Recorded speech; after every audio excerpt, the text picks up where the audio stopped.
जब मन परमात्मा की भक्ति में रम जाता है तो हमें हर जीव में वो ही नजर आता है।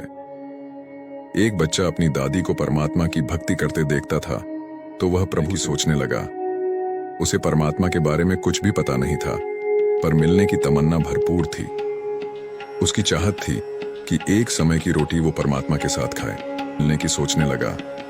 उसे परमात्मा के बारे में कुछ भी पता नहीं था, पर मिलने की तमन्ना भरपूर थी। उसकी चाहत थी कि एक समय की रोटी वो परमात्मा के साथ खाए। मिलने की सोचने लगा। उसे परमात्मा के बारे में कुछ भी पता नहीं था, पर मिलने की तमन्ना भरपूर थी। एक दिन उसने एक थैले में 5-6 रोटियां रखी और परमात्मा को ढूंढने निकल पड़ा। चलते चलते वो निकल आया। संध्या का समय हो गया। उसने देखा नदी के तट पर एक बुजुर्ग बूढ़ा बैठा है, जिसकी आंखों में बहुत गजब की चमक थी, प्रेम था, और ऐसा लग रहा था जैसे उसी के इंतजार में वहां बैठा उसका रास्ता देख रहा हो। वो 7 साल का मासूम बालक बुजुर्ग बूढ़े के पास जाकर बैठ गया। अपने थैले में से रोटी निकाली और उसने अपना रोटी वाला हाथ बूढ़े की ओर बढ़ाया और मुस्कुरा के देखने लगा। बूढ़े ने रोटी ले ली। बूढ़े के झुर्रियों वाले चेहरे पर अजीब सी खुशी आ गई।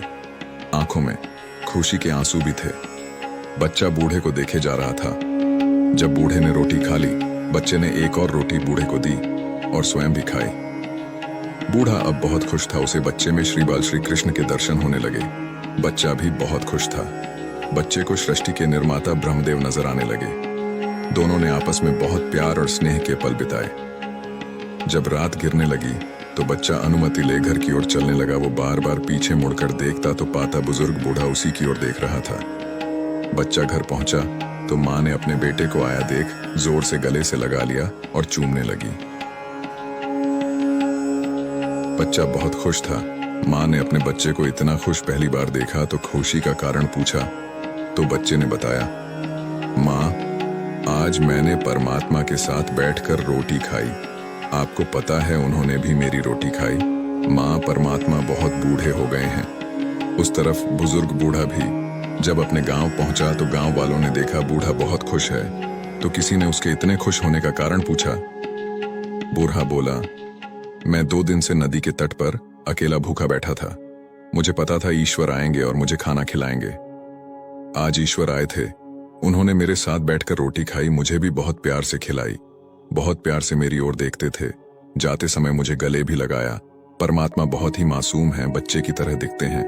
कहानी के भावार्थ की बात करें तो इस कहानी में बात इतनी है कि दोनों के दिलों में परमात्मा के लिए सच्चा असीम प्रेम था और दोनों एक दूसरे में परमात्मा के दर्शन कर रहे थे।